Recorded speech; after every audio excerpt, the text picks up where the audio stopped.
But Kyle Mann and Ethan Nicole, who are the editor-in-chief and the creative director of the Babylon Bee, respectively, they join us, and you can tell it because there's the Bee logo right behind them.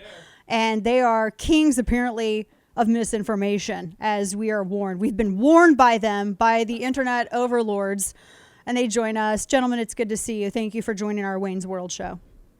Yes, thanks for having us on, Garth. Yeah. Wayne and Garth. I've never been placed to a motorized tiki hut before. Yeah. It's a dream of mine. But I would be a really bad pirate because I get seasick, so I need to stay in the shallow area. So just only around where I can touch. That's where I could pirate. And then everywhere else would be kind of off limits because I'd just vomit immediately. So I want to talk to you about the story that you guys got. You guys got in trouble for another story. And I don't know who is in the cubicle reading this stuff and going, someone's going to think this is real. I need to put a warning on this immediately. Right. So let me tell people, if they didn't see this story, if you haven't gone to the Babylon Bee, then what is wrong with your life? But the story had to do, because of everybody having to wear 6 feet of face masks at all times, humans evolving their own individual organic face coverings at birth. And they immediately, Kyle had tweeted out the screenshot of this. It said that it was misinformation and that this goes against our community standards and this misinformation could cause physical harm. And it had like the whole tag over it and everything, like, you know, danger. So someone thinks that you all are real and this is happening. Tell me about this, because how are we here? How are we here alive, breathing now? I mean, this is why aliens lock their doors when they fly by Earth. What does this make you guys feel like when you see this stuff on your work? It's an honor and a privilege. To be flagged as misinformation, it's wonderful. It just means that we're flying over the target, I guess. Yeah. Well, and what fascinates me about it is that I believe it's probably like an algorithm that gets it first, or somebody who's just mad and flags it. But it was like reviewed, right? Yeah. And then they put their foot down and said, no, someone's gonna. And I'm just trying to figure out what is the damage that's going to be done to somebody by following this article. If they believe that they'll wear a mask forever, isn't that what they want? Face masks. Yeah. I mean, I don't know. It feels like. Are they worried that they're going to pull like their bottom lip up over their face or something? Like, I was just trying to think of all the ways that this could be harmful. I love that visual. Yeah, I mean, it's and this isn't the first time that this has happened to you guys either, because this seems like it's a weekly occurrence. And for those who are watching, we're joined by Kyle Mann, he's on the left, and Ethan Nicole, he's on the right, the editor-in-chief and creative director, respectively, of the Babylon Bee. And this is, how many times has this happened to you guys? This is like the 5th or 6th time? I think it's more than that. Makes a good baker's dozen. I think. Regular occurrence. Yeah, with Facebook, they've deleted 5 or 6 posts of ours over the last year or so. With Twitter, it comes up occasionally. We get it on Instagram a lot. We're constantly getting things deleted, and a lot of it is because the algorithm can't detect satire. Computers aren't very good at detecting sarcasm. But then, like Ethan said, the weird part is that we'll request a review. It'll go up the flagpole at Facebook or these other sites. And someone will look at it and go, "Yep, that's dangerous." And dangerous. They will rubber stamp it. So that a few years ago, we had the CNN purchases industrial-sized washing machine to spin the news. That got flagged and got us demonetized.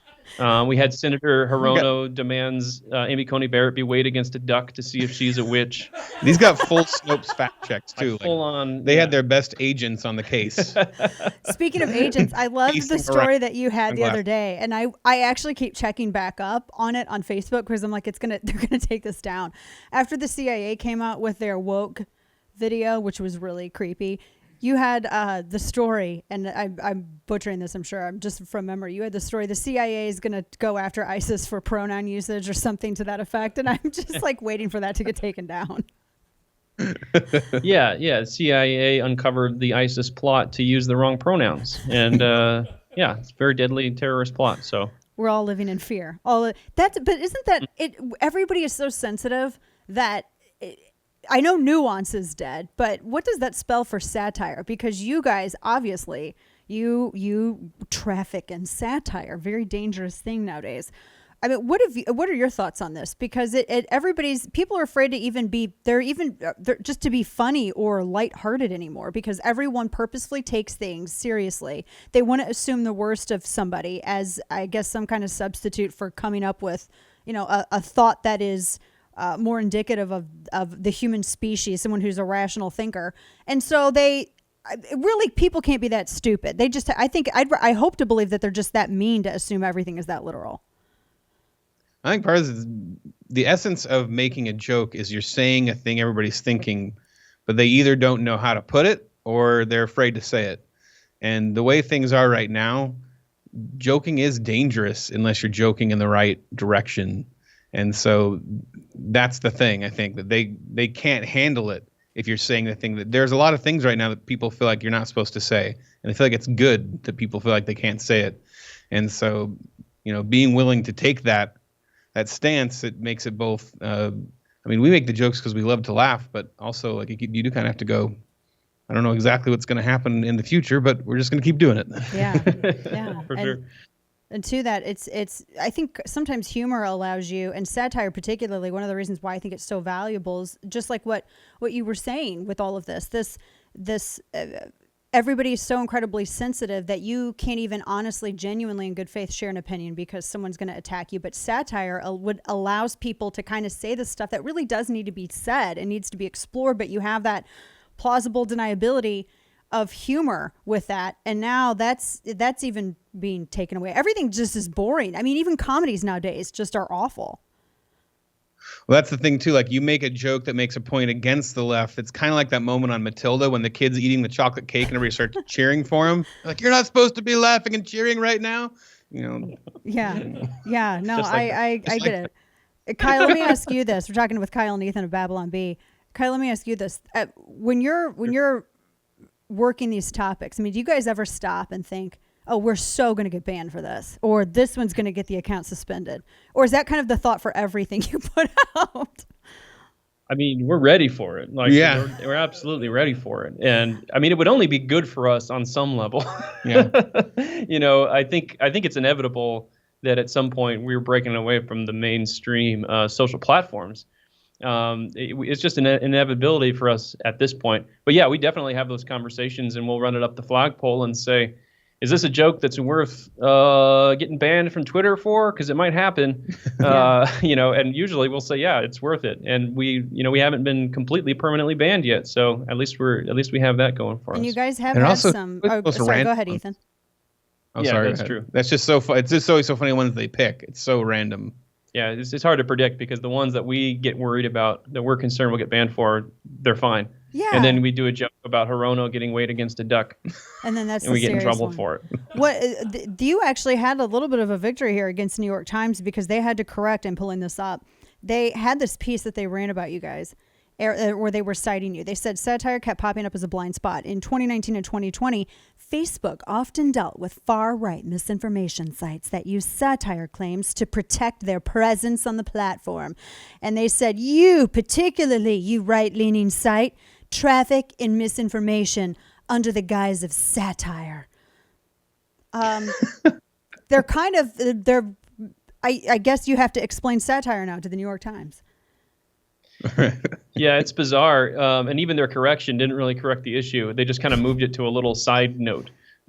So yeah, that's a huge concern, because that's the kind of thing like where Wikipedia will call us fake news, and you'll have their editors discussing whether or not we should be labeled as satire or fake news. And they'll cite the New York Times in their discussions and say, hey, see, this reputable newspaper, the New York Times, says they're fake news. So they are. So once that gets out there in the conversation, then that's what social media sites and such can use to ban you. Yeah. I feel like we are at a kind of an idiocracy point in human history when Snopes regularly fact checks you guys. And I see this, it's actually, I think it's a regular occurrence at this point. I know USA Today, I've definitely seen all the Snopes stuff. I haven't seen the USA Today stuff, but I don't doubt it at all. But I have like all these things where Snopes went after you and were fact checking, like, not entirely true, which is like their way of saying, well, it's true, but we don't like it. That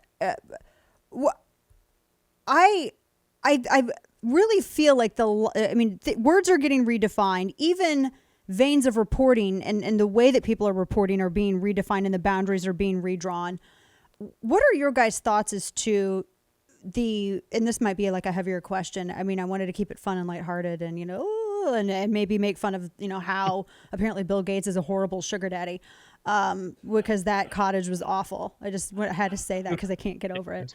It was really bad. I mean, it was like really the walls. It just looked like somebody put up plywood. And then he's got like this crazy mansion on a lake somewhere in Seattle. That's where it's just all weird. Anyway, but I mean, is news dead? I mean, is regular reporting now just like people just observing things and kind of the citizen journalism? Is that kind of where we are? And I really feel like I trust you guys more than I trust NBC. I'm not even joking. Yeah, I mean, it's part of a broader discussion about how information gets out there now. I mean, with social media, that's what we've been struggling with is, back in the day, if you had a satirical newspaper, everybody knew it was satire because it was on a newspaper that someone subscribed to because they wanted to read, the physical copy of The Onion or the old Wittenberg Door or whatever. And nowadays, information gets out there and you can't tell if it's satire, if it's fake news, if it's real news, so-called real news or whatever. So it's something that our culture is really struggling with as information just gets passed around and people still haven't really grappled with the concept that just because something gets published on the internet that, that doesn't mean that it's true necessarily. Yeah.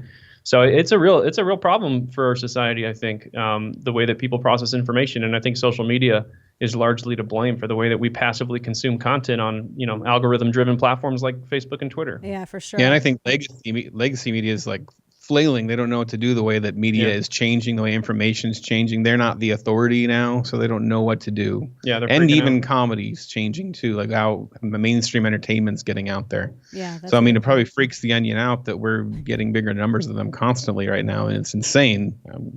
And that goes into my next question. We're talking to Kyle and Ethan with Babylon Bee. Last question for you guys. And you brought and Ethan, you brought it right up to the point I was going. I remember when the Onion used to be funny. This was years ago. They stopped being funny.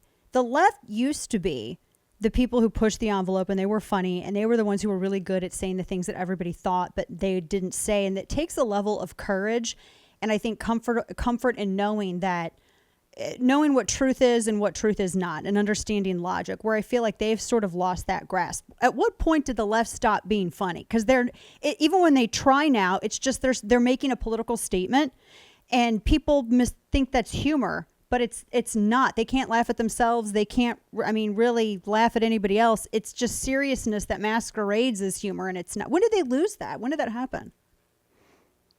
Yeah, I'll preface by saying that I still think The Onion is pretty funny sometimes, and I'm not going to attack them. Yeah, I think they're horrible. I love The Onion. But, I'll let the people decide. Just listen to what Dana said. Yeah. But no, I personally want to attack anybody. But, I think once you become really like religiously zealous about your views, and you can no longer laugh at yourself.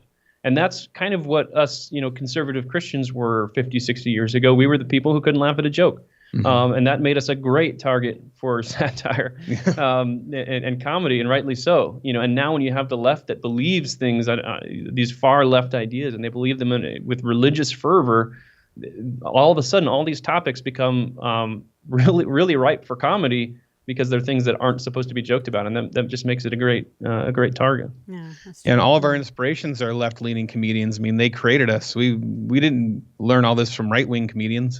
Yeah, you taught us everything we know. Yeah, they passed the torch. Yeah, I guess. You created a monster. So you guys are kind of like Frankenstein's monster. You really are. You made me. You made me who I am. I learned it by watching you. Remember I learned it by watching. Yeah, exactly. PSA. Well, folks, you have to check it out. The Babylon Bee, Kyle Mann, and Ethan Nicole. Really appreciate what you guys do, and I think it's nice to have a place to go to that's current and talks about current events, but it's also, you have to be a happy warrior. You got to laugh at some of this stuff because it's so funny and ridiculous, and you guys really aid in that. So thank you for being a bright spot in our day. And you guys we're going to be doing this weekly, every Wednesday. Monthly. Monthly. You guys just almost had a stroke, didn't you? I know. You're like, what? We didn't agree to a week? That's not what Kane said. What happened here? Yeah. No, monthly. You guys are going to be joining us Babylon Bee. monthly on Wednesdays, and we're going to have some fun. So I'm looking Awesome. forward to that. Thanks a lot for Looking having us. forward to that. Of course. Kyle and Ethan, thank you guys so much.